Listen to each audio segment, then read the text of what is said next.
물론 여긴 국민 라디오.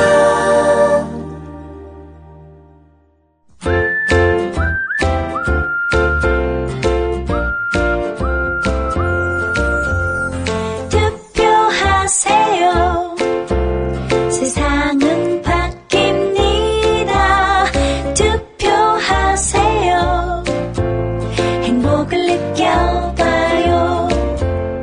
국민 라디오 투개표 특별방송 풀뿌리 민주주의 당신의 손으로 당신의 손으로.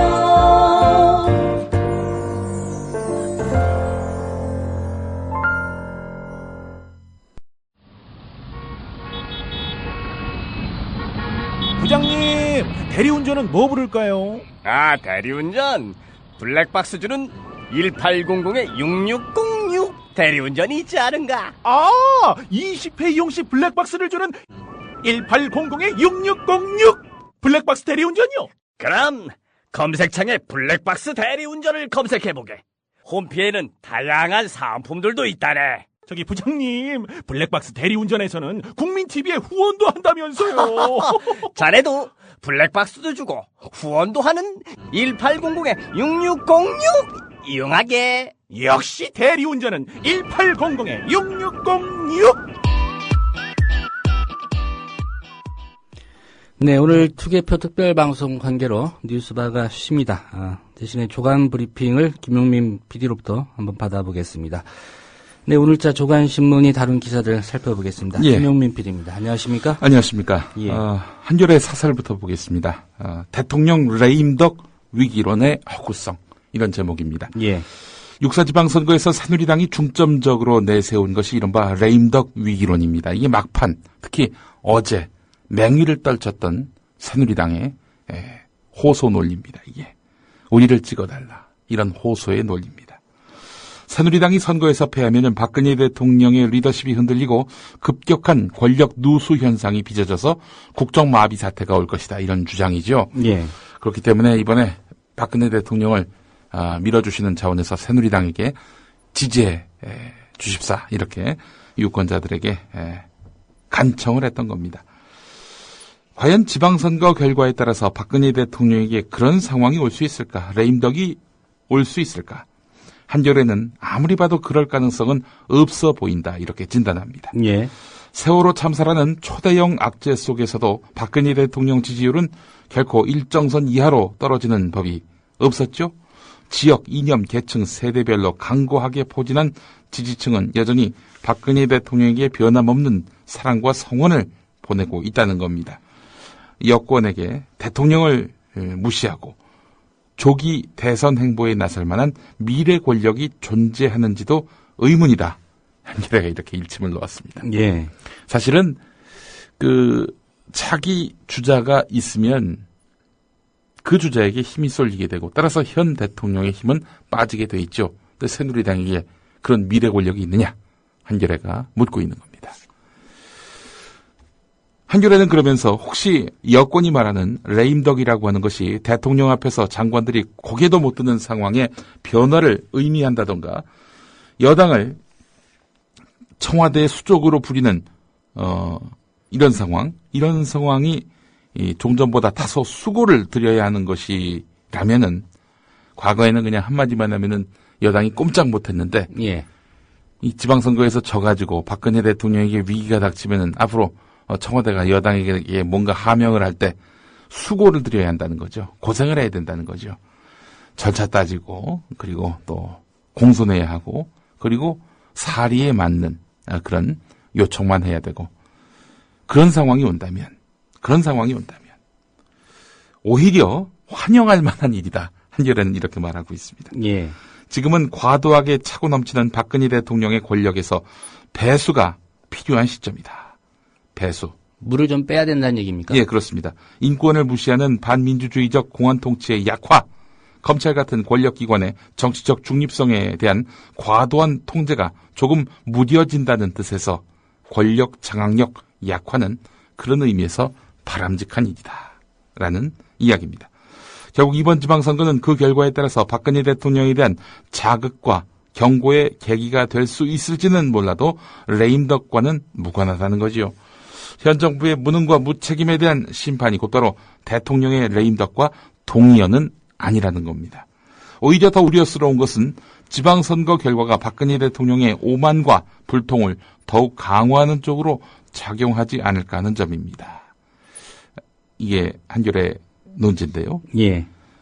오히려 박근혜 대통령의 오만과 불통을 더욱 강화하는 쪽으로 작용하지 않을까 하는 점이다. 지방선거에서 여권이 승리하면 박근혜 대통령은 이를 곧바로 세월호 참사에서 드러난 정부의 무능과 무책임에 대한 사면조처로 여길 가능성이 크다. 또 이런 결과를 밀어붙이기식 국정운영에 대한 국민의 전폭적 지지로 해석해서 더욱 자만의 늪으로 빠져들 수 있다. 그것은 야당의 불행 정도를 떠나서 여권과 대통령의 불행, 나아가서 이 나라의 불행이다. 지금은 권력의 누수보다 오히려 권력의 횡포를 더 걱정해야 할 때다. 이렇게 해서 사설이 마무리됩니다. 예. 이 권력이라는 게 견제와 균형이 필요한 거 아니겠습니까? 민주주의의 기본 원리죠. 예. 자, 그런데 지금 견제와 균형이 없는 가운데 대한민국 코가 이렇게 1년 6개월 달려왔죠. 예. 대통령 레임덕 위기론의 허구석이라는 칼럼 사설 제목이군요. 예. 예. 저는 레임 닭으로 읽어서 좀 그렇습니다. 예. 덕입니다. 덕은 또 영어로 올인데 말이죠. 예. 조선일보 일면을 보겠습니다. 이 사전 일면 사진부터가 아주 악의적입니다.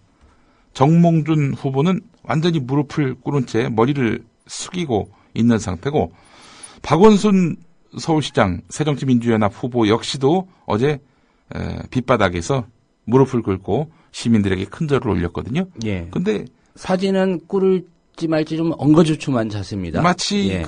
이 출발선에 서 있는 육상 선수 같은 모양새입니다. 예. 또 어떻게 보면 마지못해 무릎을 꿇으려는 그런 모습으로 좀 비춰지고요. 그렇습니다. 정몽준은 완전히 큰 절을 호소하고 있는 반면에 박원순 후보는 엉거주춤, 억지로, 그것도 절을 하는 건지 마는 건지, 이걸 일면 대문 사진으로 걸었습니다.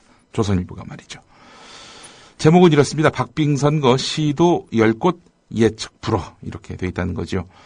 최근 실시된 각종 여론조사와 각 당의 자체 분석에 따르면 투표일이 다가올수록 여야 지지층이 결집하면서 승패를 가늠하기 힘든 접전 지역이 늘어나고 있다. 시도지사의 경우 새누리당이 울산과 경남, 경북, 제주 4곳에서, 새정치민주연합은 서울과 전북, 전남 등 3곳에서 우세를 보이고 있을 뿐 인천, 경기, 강원을 비롯해서 대전, 충북, 충남, 세종 등 충청권에서 여야 후보 사이에 박빙의 승부가 펼쳐지고 있다. 특히 여야의 텃밭으로 불리는 부산, 대구, 광주에서도 여야 또는 무소속 후보 사이에 승부를 예측하기 힘든 혼전이 펼쳐지고 있다. 시도지사 17곳 가운데 10곳에서 살얼음 승부가 펼쳐짐에 따라서 여야 어느 쪽도 막판까지 승리를 장담하지 못하고 있다. 이렇게 전하고 있습니다. 그런데 말이죠. 박빙 승부가 펼쳐지고 있는 곳으로 대구가 포함됐다는 점도 눈길을 끕니다. 예. 조선일보가 그렇게 분석하고 있죠. 조선일보뿐만이 아닙니다. 이제 곧 소개해드릴 그런 예. 한국일보 기사, 중앙일보 기사에서도 대구를 혼전 박빙 승부 지역으로 보고 있습니다. 오늘 선거 전망 역시 어떤 변수가 지금 선거에 도사리고 있느냐, 이 부분을 중심으로 짚어보지 않을 수가 없는데요. 경향신문 사면으로 가보겠습니다. 부동층의 향배, 이게 경향신문의 주안점인데요. 예. 이번 선거는 부동층이 유난히 많은 편이지요.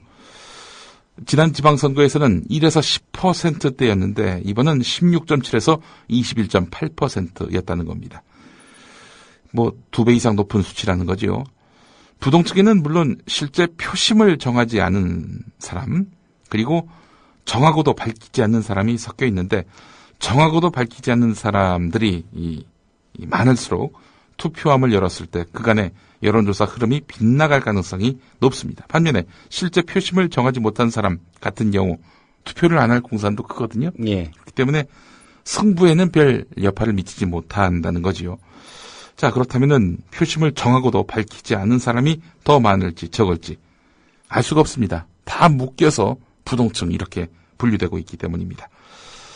부동층의 실체를 두고는 세월호 침몰 참사 이후 여당 지지층이 숨었다는 분석과 전례에 비춰봤을 때 대체로 야권 성향이라는 분석이 엇갈립니다. 결국 숨은 표의 향방이 접전지 승패를 가릴 것으로 보입니다. 이게 바로 경향신문이 꼽은 2대 변수 가운데 첫 번째 변수고요. 예. 두 번째 변수는 바로 40대 투표율입니다. 40대는 어제도 말씀드렸습니다만은 전체 유권자 가운데 21.7%로 가장 많습니다.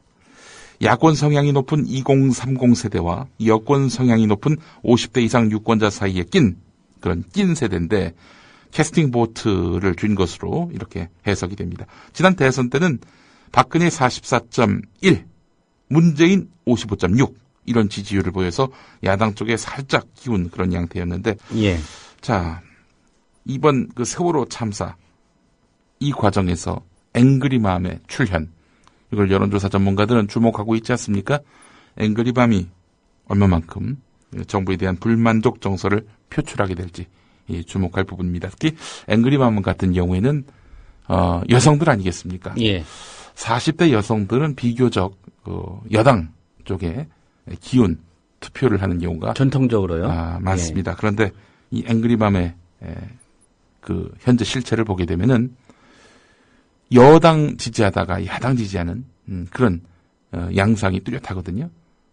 그렇다면은 만약에 이 앵그리맘이 투표를 안 한다 그러면은 여당에게는 마이너스 1%의 마이너스 한 표의 그런 상황이 발생하는 거고요. 예. 만약에 야당을 지지했다 그러면은 마이너스 2표가 되겠죠. 그런 양상으로 앵그리맘의 그런 표심이 어디로 갈 것인지. 이쪽에서 저쪽으로 옮겨가기 때문에 옮겨간 입장에서는 그렇겠습니다. 예, 그렇습니다. 중앙일보 기사를 보면은 40대 앵그리맘에 대한 구체적인 그런 분석 기사가 있습니다. 제목은 이렇습니다. 40대 앵그리맘 대 60대 숨은 보수표 이겁니다. 예전에는 그 투표율이 높으면은 야당이 유리하다는 도식이 성립됐지만 지난 대선 때 그 도식이 깨졌죠. 예. 리서치 배종찬 본부장은 지금처럼 세대 간 정치 성향이 극심하게 엇갈리는 상황에서는 전체 투표율 이거보다는 세대별 투표율이 중요하다. 만약 예전 선거 때와 같은 세대별 투표율로 이렇게 본다면은 그 새누리당이 최소 3에서 4%포인트 정도 이득을 보는 효과가 있다. 이렇게 진단을 했습니다. 따라서 접전 지역에서 판세를 뒤바꿀 수 있는 그런 수치면 3, 4% 충분하지요.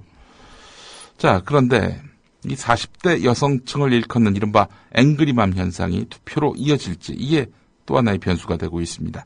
새정치민주연합은 앵그리맘이 세대 간의 균형추 역할을 하는 40대에서 정권 심판 분위기를 고조시킬 것으로 기대하고 있는데 사전투표에서 40대 여성의 투표율이 8.55%로 다른 연령대 여성들보다 낮았습니다. 그러나 40대 주부층은 사전투표보다는 본투표를 택할 가능성이 많기 때문에 속단하기 어렵다는 거죠. 예. 40대 여성들 중에 물론 캐리어 워먼 많이 계시죠. 직장인 여성들도 많지만은 이 주부 비율이 훨씬 더 높은 것이 그 통념 아닙니까? 그렇기 때문에 따로 사전 투표를 할 필요성을 느끼지 못한 분들이 오늘 투표장에 더 많이 나가지 않겠는가 이렇게 볼 수도 있는 부분입니다. 그렇기 때문에 자, 여당과 야당 지금 부동층 또 이 40대의 향배를 놓고 엇갈리는 전망을 하고 있는데 이 초접전 양상에서 이 두 가지 변수가 어떤 영향을 미칠지 참 저로서도 이거 뭐 어떻게 판단하기 전망하기 참 어려운 게 솔직한 심정입니다. 예. 중앙일보 3면에 관련 기사가 있었고요. 자, 앞서서 대구도 초접전 지역으로 분류했다. 이렇게 말씀을 드렸는데 한국일보 오늘 3면 각 당의 판세 전망을 종합한 내용을 한번 살펴보겠습니다. 여야의 승패 계산법. 그러니까 이번 선거가 뭐 대통령 선거처럼 딱 한 선거구여서 승패가 확연히 갈리는 그런 선거가 아니라 3,000개가 넘는 지역에서 선거를 하지 않습니까? 예. 그래서 무엇이 승리고 무엇이 패배인가 그 기준이 분명치가 않습니다. 자, 그래서 여야는 각기 승패 계산법을 이렇게 설정하고 있는 것 같습니다. 여당 입장에서는 수도권 2곳과 부산을 내주면 그야말로 참패가 아닐 수 없다. 이렇게 보고 있다는 겁니다. 야당으로서는 수도권에서 2승을 챙기지 못할 경우 이거는 뭐 패배로 볼 수밖에 없다. 이렇게 전망하고 있는데 새누리당은 부산에서 새정치연합은 광주에서 각각 무소속 돌풍에 고전하고 있는 그런 상황인데 그러면서 이 한국일보 기사는요. 여야의 텃밭이 흔들린다는 측면에서 보면은 대구시장 선거 결과는 경우에 따라서 또 다른 정치적 결절점이 될 수 있다. 이렇게 말하고 있습니다. 예. 무소속이 아니라 정통 야당의 맥을 잇는 새정치연합 김부겸 후보가 친박계의 성지로 여기는 이곳에서 새누리당 권영진 후보를 턱밑까지 추격했기 때문이다. 만에 하나 대구에서 야당이 승리할 경우 정치권에 미칠 후폭풍은 가늠하기조차 어려울 정도다. 이런 분석입니다. 예. 그 뒤집힐 가능성이 아주 적지는 않다라는 그 시각 아니겠습니까? 한국일보의 시각이요. 예. 자, 오늘 그 결과가 더욱더 주목이 되는 것입니다. 경향신문을 또 보겠습니다. 여야 지도부와 차기 대선 주자 이런 제목인데 육사지방선거는 여야 지도부와 차기 대선 주자들의 명운을 가릴 분수령이 될 것으로 전망된다는 그런 내용입니다. 이번 선거는 현 정부 들어서 처음 열리는 전국 선거지요. 중간평가 성격을 띠고 있습니다. 또 2016년 총선, 2017년 대선에 윤곽까지 가늠해 볼 수 있는 그런 내용인데 일단 정몽준 새누리당 서울시장 후보 이 사람의 그 운명부터 한번 따져보겠습니다. 당선될 경우 여권의 대표 주자로 도약하게 되고요. 실패할 경우 주자군에서 멀어지는 시련을 겪을 수도 있습니다. 당 지지율에도 못 미치는 결과라면은 책임론은 더할 나위가 없겠죠. 예. 남경필 경기도지사 후보와 원희룡 제주도지사 후보는 지사직에 오르면서 새로운 새누리당의 자산으로 인정받게 됐는데요. 자, 그런데 이번에 승리하게 된다. 그렇다면은 안철수 현상을 대신할 수 있는 새정치의 아이콘으로 이 두 사람이 부각될 수 있다. 이렇게 보고 있습니다. 둘 다 당선됐을 경우를 가정해서 말씀드리는 겁니다. 새정치민주연합에서는 박원순 서울시장 후보가 선두에 서 있죠. 서울시장 선거는 대선 전초전으로 불리는데요. 재선 서울시장이 된다면 차기 경쟁 구도의 맨 앞자리를 차지하게 될 것으로 보입니다. 그렇지 않아도 각종 대선 후보 여론조사에서 박원순 후보가 이미 안철수 현 공동대표를 따돌린 그런 양상입니다. 아울러 안희정 충남지사 송영길 인천시장 후보가 재선에 성공하면은 단숨에 유망주로 부상하게 되겠죠. 캐스팅 보트 지역을 기반으로 둔 점 이것도 든든합니다. 자, 그러면서 경향신문 기사는요. 대구시장 선거에서 김부겸 후보가 당선될 경우 이런 대목이 있습니다. 예. 육사 지방선거 최대 수혜자라는 점은 그야말로 맡아놓은 당상이다. 당선될 경우 전국은 파란에 휩쓸리고 그 한복판에서 김부겸 후보는 일약 차기 대선 주자 앞자리에 앉게 된다. 그러면서 매트릭스 박완규 여론분석센터 소장이 말을 인용했는데요. 김부겸 후보 당선은 지역 독점 구도의 붕괴를 뜻한다. 유권자 혁명이라 할 만하다. 이렇게 의미를 뒀습니다. 예, 말씀하셨듯이 모든 건 당선을 전제로 한 겁니다. 당선을 전제로 한 겁니다. 예.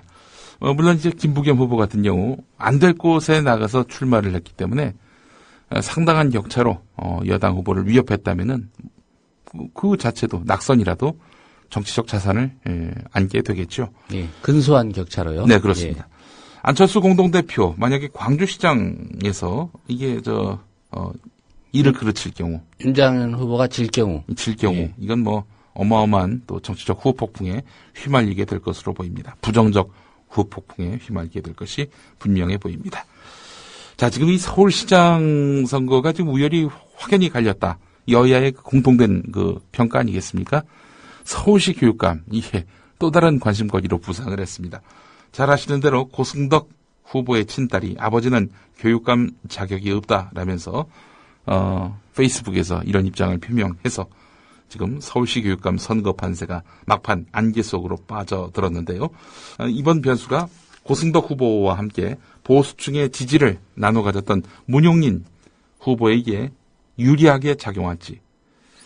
아들의 추천글로 고승덕 후보와 대조적인 이미지를 쌓은 조희연 후보에게 득이 될지 이거는 아직 예측하기 어렵다는 그런 기사입니다. 예. 한국일보 6면에 관련 기사가 있는데 여론조사 전문가들은 새 후보의 득표 차이가 10%포인트 이내로 접전을 보일 수도 있다라면서 투표함을 열어봐야 알 정도로 결과를 예측하기 어렵다 이렇게 혼전을 예상했는데 윤희용 민컨설팅 여론분석센터장의 말이 있네요.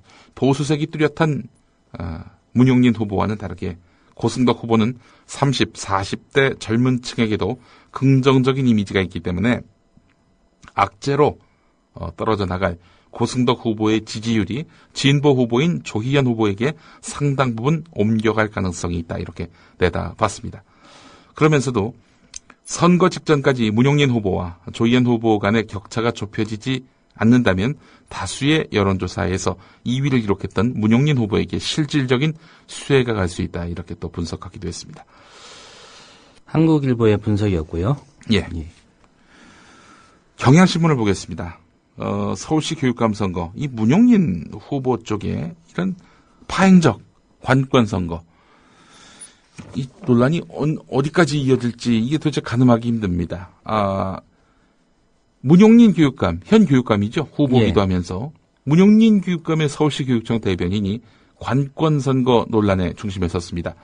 평등 교육을 위한 학부모 모임은 공식 선거운동 마지막 날인 어제 서울시 교육청 현직 대변인이 문용린 교육감 선거운동에 참여한 정황이 포착됐다는 보도자료를 냈습니다.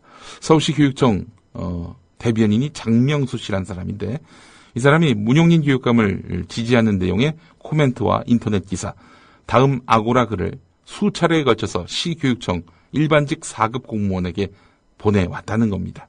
논란이 된 글에는 장명수 대변인이 고승덕 후보가 조광장 목사의 세월호 관련 망언으로 구설에 오른 한기총 모임에 참석해서 전교조 발언을 했다는 기사에다가 꼼수의 천재 딱 걸렸습니다. 이렇게 해설을 붙인 것도 들어있었는데요. 예. 이에 대해서 장명수 대변인은 몇몇 지인에게 카톡방에서 정보 공유 차원에서 메시지를 보낸 것이다. 사적인 것이다. 이렇게 주장을 했는데 말이죠. 이런 주장이 과연 설득력이 있는 건지는 의문입니다. 예. 서울시 교육청 일반직 4급 이상 공무원에게 보냈다는데 네. 몇 사람에게나 보냈는지 이거 뭐 선관이나 검찰이 수사를 해봐야 되는 상황 아닙니까? 수사가 돼야 할 것 같습니다. 예. 서울시 교육청은 또 게다가 지난달 27일 문용린 후보의 강남역 유세에 교장, 장학사들을 동원했다는 의혹, 그리고 이튿날 문용린 후보가 미동초등학교를 방문할 당시 교장이 직접 학생 110명과 학부모 40명에게 전화를 돌려서 자리를 마련한 것, 이걸로 해서 관권선거 논란에 휩싸였습니다. 서울지역 교육단체 22개가 모인 서울교육단체협의회는 시교육청에 관권선거 의혹을 낳고 있는 문용린 후보에 대해서 또 시교육청 관계자에 대해서 검찰에 고발 조치했습니다. 예. 자, 이런 가운데 서울시 선관위가 문용린 후보를 검찰에 고발했습니다. 이유가 뭐죠? 이 건 때문이 아닙니다. 교육감 선거를 하루 앞둔 어제 문용린 후보를 공직선거법 위반 혐의로 서울중앙지검에 고발해서 이 선거에 변수가 될지 주목되는데요. 서울시 선관위가 고발 주체군요. 예, 그렇습니다. 검찰에다 고발을 했습니다. 허위사실 공표죄, 이겁니다. 뭐가 문제냐? 문용린 후보가 선거 공보 등에다가 보수 단일 후보라고 표기함으로써 후보자 신분에 관한 허위 사실을 게재했다는 겁니다.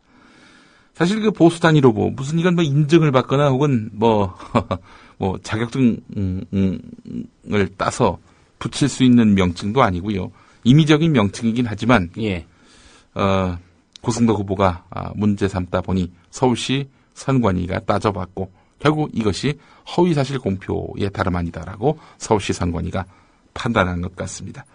고승덕 후보가 지난달 30일 복수에 여러 명의 후보가 있음에도 불구하고 특정 후보 1인이 단일 후보라고 하는 것은 선거법 위반 소지가 있다면서 선관위의 유권 해석을 토대로 해가지고 문용린 후보와 조희연 후보를 선관위에 고발한 바 있었는데요. 선관위는 유권자의 판단을 흐리게 하는 불법 행위는 선거가 끝난 뒤에도 끝까지 조사할 것이다 이렇게 밝혔다고 합니다. 자, 근데 민주진보 단일 후보 이거는 사실은 또 다른 후보가 있지 않기 때문에 조희연 후보에 대해서는 뭐 크게 문제 삼지 않는 분위기인데요. 다만 문용린 후보는 보수 교육감을 자처하는 그 고승덕 후보가 나왔는데도 불구하고 자기가 단일이다 이렇게 주장한 것은 문제가 있다 이렇게 판단한 것 같습니다. 예. 자, 지금 이 고승덕 후보 딸의 페이스북 글과 관련해서 지금 고승덕, 문용린 양측의 감정 싸움이 아주 극에 달해 있는 상태 아니겠습니까? 서울시 선관위가 문용린 후보를 검찰에 고발함으로써 앞으로의 파장이 어떻게 이어질지 주목됩니다. 자, 출구조사 이야기 간단하게 좀 해보겠습니다. 예. 출구조사 오늘 저녁 6시에 발표가 되겠죠. 근데 과연 사전 투표율 11.49% 아닙니까? 이거 어떡하죠? 이게 11.49%지만 전체 투표율로 본다면 이보다 훨씬 비중이 높게 차지하겠죠. 근데 투표율이 100%가 될 일이 없기 때문에. 그렇습니다. 예. 이 사전 투표율 이 정도 높은데요, 말이죠. 예. 이게 출구조사 대상이 아니었습니다. 예. 이걸 배제하고 이제 오늘 이루어진 투표에 대해서만 출구조사를 하기 때문에 예. 과연 이게 출구조사가 어느 정도의 신뢰도를 가질까 예. 이런 얘기지요. 뭐 물론 이제 방송 3사는 출구조사의 정확도를 높이기 위해서 당일 투표자 또 사전 투표 인원에 대한 유권자 분석 뭐 각종 여론조사를 대입한 이른바 보정이라고 하죠. 보정한 결과치를 최종 출구조사 결과라면서 발표하겠다 이렇게 말하고는 있는데 그러나 최종 투표율이 60%라고 가정했을 때 전체 표본 가운데 6분의 1이 출구조사에서 잡히지 않게 됩니다. 게다가 사전투표 이후에 그 고승덕 후보 파문도 있었고요. 예. 뭐 선거 변수라 할 수 있는 그런 뭐 이런저런 사건들이 터졌는데 그런 것들이 반영이 안 된 사전투표 결과 아니겠습니까? 예, 하여튼 그렇기 때문에 출구조사 결과를 보고 뭐 환호한다든지 멘붕에 빠진다든지 이거는 좀 섣부른 일이 될 수도 있겠다. 이런 점을 좀 말씀드리고 싶습니다. 예, 결국은 오늘 개표 상황을 밤늦게까지 좀 지켜봐야 예. 당락을 알 수 있겠다. 이런 예. 얘기군요.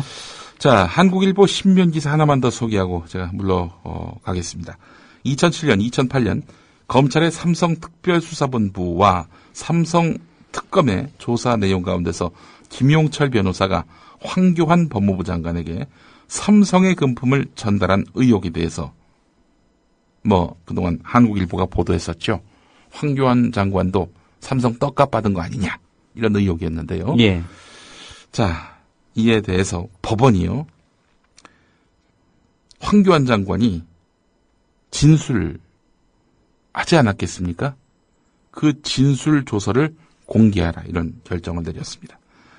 한국일보가 김용철 변호사의 진술 조서 열람 또 등사를 허락하지 않은 검찰의 처분을 취소해달라면서 낸 준항고를 법원이 받아들인 것입니다. 예. 자, 하지만 검찰이 삼성특검의 관련 조사가 없다 이렇게 밝혀가지고 의문이 제기되고 있습니다. 검찰은 현 황교안 법무부 장관의 지휘를 받고 있는 그런 주체 아니겠습니까? 자, 법원에 따르면은 서울중앙지법 형사 31단독 송영복 판사가 검찰은 김용철 변호사의 검찰에 대한 로비 진술 조서 가운데 김용철 변호사와 황교안 장관을 제외한 나머지 사람들의 이름과 직책을 빼고 열람, 등사를 허용하라 이렇게 결정을 했습니다. 자, 그런데 검찰은 조서 없다 지금 이러고 있는 양상이거든요. 예. 뭔가 감추고 있는 것 아니냐 이런 의혹이 제기되면서 향후에 파장이 커질 것으로 보입니다. 삼성 떡값 자기는 받은 바 없다 이렇게 황교안 장관은 주장하고 있지만 예. 그러나 김용철 변호사는 준 거 맞다 지금 또 이렇게 나오고 있는 상황이거든요. 예. 한국일보가 관련 보도를 했었고요. 네. 이에 대해서 이제 황교안 장관이 한국일보를 상대로 소송을 제기하지 않았습니까? 그렇습니다. 예. 그 사건과 관련이 있는 내용이죠. 예, 그렇습니다. 오늘 여기까지 하겠습니다. 예. 김용민 PD의 조간 브리핑이었습니다. 잘 들었습니다. 예. 네, 국민 라디오 지방선거 18시간 투개표 특별방송 듣고 계십니다. 풀뿌리 민주주의 당신의 손으로 지금 제 3부와 함께하고 계시고요. 예. 오늘 조간 브리핑에서도 박근혜 대통령이 여권이 내세우는 주요 선거 이슈다 이렇게 얘기를 했는데 저는 조선일보 기사를 한번 뽑아봤습니다. 조선일보 3면인데요. 제목이 이렇습니다. 박근혜 빼면 없는 여당은 박근혜 빼면 없다. 뭐 이런 취지인 것 같고요. 세월호밖에 없는 야. 뭐 비교적 균형 감각을 살렸다고 주장하고 싶어서 그렇게 제목을 뽑은 것 같습니다. 예, 사진도 함께 배치를 했고요. 예, 어떤 선택을 할지는 결국 유권자들의 몫인 것 같습니다. 예, 게시판에 올라온 글 좀 소개를 해드릴까 합니다. 대부분 투표 마쳤다는 그런 인증의 글들을 많이 올려주셨고요. 한 분이 이런 좀 우려를 좀 방송에서 얘기를 해달라라고 당부를 하셨던 게 좀 기억이 납니다. 저도 출근 전에 이제 투표를 했는데 투표용지가 7장입니다. 7장인데 잘 모르시는 분들은 투표용지 한 장에 기표를 여러 개 하는 경우가 간혹 있는 모양입니다. 그래서 투표용지 하나마다 기표는 하나씩 해서 모두 7번 투표용지에 기표를 하게 돼 있습니다. 2번 저희 선거구 같은 경우에 2번 나눠서 기표를 하더라고요. 3장, 4장 이렇게 나눠서 기표소에 2번 들어갔습니다. 그러니까 다들 뭐 안내를 받고 계시겠지만 투표용지 한 장마다 한 번씩 기표를 하시는 거 그래야 무효 처리가 되지 않는다는 걸 기억하시고요. 또 투표소 앞에 게시가 돼 있는 것도 있고 또 그렇지 않는 것도 있는 모양입니다. 중도에 후보직을 사퇴한 그 내용이 좀 게시가 되게 돼 있습니다. 그래서 사퇴한 후보에게 기표할 경우에는 이제 무효표가 되어 있기 때문에 투표용지가 사전에 제작돼 있어서 투표용지에는 그 부분이 표시가 돼 있지 않습니다. 그러니까 투표소의 입구에 보통 게시를 하게 돼 있습니다. 해당 그 선거구에서 후보직을 사퇴한 후보가 누구인지 잘 확인을 하시고 사퇴한 후보에게 기표하게 되면 무효표가 되기 때문에 이 점을 좀 잘 챙겨 보시기를 부탁을 드리겠습니다. 예, 뭐 사전투표 이 출구조사 배제 때문에 여러 가지 오늘 출구조사 결과가 어떻게 될지 궁금하다. 이런 조간 브리핑 김영민 PD의 지적이 있었는데요. 다른 분들도 그런 좀 우려를 해주시는군요. 그냥 이응이응이라고 닉네임 다신 분인데 사전투표 때문에 출구조사가 무용지물이 되겠네요. 그리고 사전투표는 얼마든지 조작할 수도 있고 이건 무슨 근거가 있어야 될 텐데 그런 걱정을 하시는 모양인데 살펴봐야 될 것 같고요. 예, 사전투표제가 이제 전국 동시선거 처음으로 적용이 된 겁니다. 지난 5월 30일하고 31일 이틀간 실시가 됐고요. 말씀드렸듯이 전국적으로 한 11.49%의 비교적 높은 그런 사전투표율이 나왔습니다. 예. 예, 게시판에 여러분들 의견이나 또 투표 과정에서 뭐 불법이 확인된다거나 이런 정보 또 제보에 있으면 올려주시면 가급적 소개를 해드리겠습니다. 예, 앞으로도 게시판에 의견 올려주시면 방송 중간중간에 많이 가급적 소개를 해드리겠습니다.